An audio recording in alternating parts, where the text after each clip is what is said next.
ये और संस्कारी हैं। मम्मी जी, संस्कार की बात अलग है, पर हमारे यहाँ की रीत रिवाज, तौर तरीके, पहनावा सब अलग है। बिहारी बहुएं हमारी तरह नहीं होती।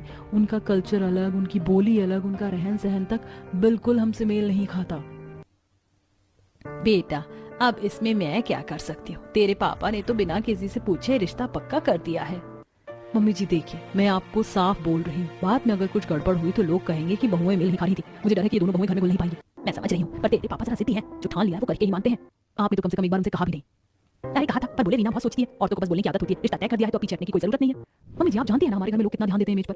अब जब ये दोनों बिहारी बहुएं आएंगी, उनकी बोली और खाना एकदम अलग होगा। बेटा, बात तेरी भी ठीक है, पर अब जो होना था हो गया। अब हमें यही देखना है कि जब आए तो अपने घर के रंग में ढल जाए। ढल जाएंगी तो ठीक है, लेकिन अगर नहीं ढल पाई तो घर में उलझने पड़ेंगी। मम्मी जी, कभी कभी सोचती हूँ घर की बड़ी बहू होना कितना मुश्किल काम है। आप चिंता मत कीजिए मम्मी जी, जब बहुएं आएंगी मैं खुद संभाल लूंगी। हाँ बेटा, यही सही, तू समझदार है और तेरे जैसा साथ हो तो सब ठीक ही हो जाएगा। कुछ दिनों बाद दोनों बेटों की शादी हो जाती है। शर्मा परिवार के घर के बाहर ढोल नगाड़े बज रहे होते हैं। गेट पर झिलमिलाती झाल में फूलों की माला लटकी होती है। अरे सुनो, देखना आज दोनों बहुएं आएंगी तो घर में एक नई रौनक आ जाएगी। हाँ हाँ, देखो रहा हूँ, पूरा मोहल्ला हमारे घर की सजावट देखने आया है। अब तो बस बारात का इंतजार है। तभी दोनों दुल्हन कार से उतरी तो सबकी नजर उन पर टिक गई। बड़ी बहू मंजरी लाल रंग की साड़ी में बड़ी गोल बिंदी, माथे पर सिंदूर की लंबी रेखा और हाथों में भारी लाल लाल चूड़ियां पहने होती है। कमर में कमरबंद चमक रहा होता है और गले में बड़े बड़े हार होते हैं। छोटी बहू रजनी पीले रंग की साड़ी, माथे पर छोटी गोल बिंदी, लेकिन कानों में बड़े बड़े झुमके और नाक में बड़ी नथ होती है। मम्मी तो पूरी बिहारी रंग की रोनी लगी है। इतनी भारी साड़ी कौन पहनता आजकल? बेटा, हर जगह का अपना तरीका होता है।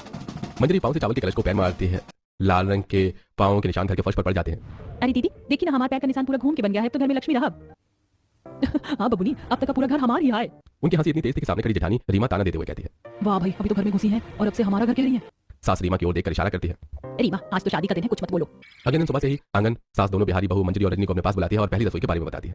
बेटा, आज पहली रसोई है, सबके लिए अच्छा सा खाना बनाना। जी माँ जी बिल्कुल, आप उंगलियां चाटती रह जाएंगे, ऐसा खाना बनाएंगे। ठीक है बेटा, आप जाओ, लगो काम पर। रसोई में मंजरी और रजनी दोनों साड़ी का पल्लू कसकर बांध लेती हैं। मंजरी गैस चालू करती है, रजनी मसाले तैयार करती है। दोनों सारा खाना बिहार का ही पका देती हैं। लिट्टी चोखा, आलू चना की सब्जी, भात और दाल पिटिका, सत्तू का पराठा, टमाटर की चटनी और खट्टी रायता। जब खुशबू पूरे घर में फैलती है तो सास और ससुर मुस्कुराने लगते हैं। एकदम गांव की खुशबू और गांव का स्वाद, मजा आ गया।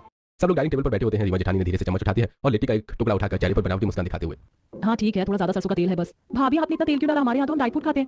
हमारे यहाँ तेल में ही स्वाद बसल हो, ये बिना तेल के खाना तो जान बिना तन के जैसे।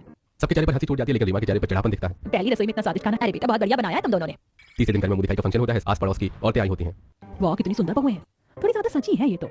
मंजरी और रजनी दोनों ने चमकदार साड़ियां पहनी होती हैं। बड़े हार, मोटी बिंदी और चूड़ियों की छनछनाहट गूंज रही होती है। हर किसी को देखकर दोनों हंसकर नमस्ते करती हैं। अरे बेटा, कैसा लग रहा है ससुराल? अब बहुत बढ़िया, सब लोग बहुत नीक हैं। हम तो सोच रहे हैं ससुराल में डरावन लोग रहेंगे, लेकिन सब मस्त हैं। दोनों एक ही सवाल के दो अलग अलग जवाब देती हैं। औरतें हंसने लगती हैं। अरे देखो, दोनों के जवाब भी अलग अलग है। रीमा सास के बगल में खड़ी होती है। मम्मी जरा ध्यान रखना, ये दोनों तो एक साथ रेडियो की तरह चालू हो जाती है, पूछो कुछ और जवाब दो दो। नहीं बहुएं हैं रीमा, सब सीख जाएंगी, बस वक्त दो। कुछ पड़ोसियां फुसफुसाने लगती हैं। देखा, बिहारी है ना, इसलिए थोड़ा तेज बोलती हैं। हाँ हाँ, नहीं नवेली लगती भी नहीं, इतना खुलकर बोल रही हैं। मंजरी और रजनी हंसी में मगन रहती हैं। उन्हें किसी की बातों की कोई परवाह नहीं होती। अगली सुबह मंजरी और रजनी दोनों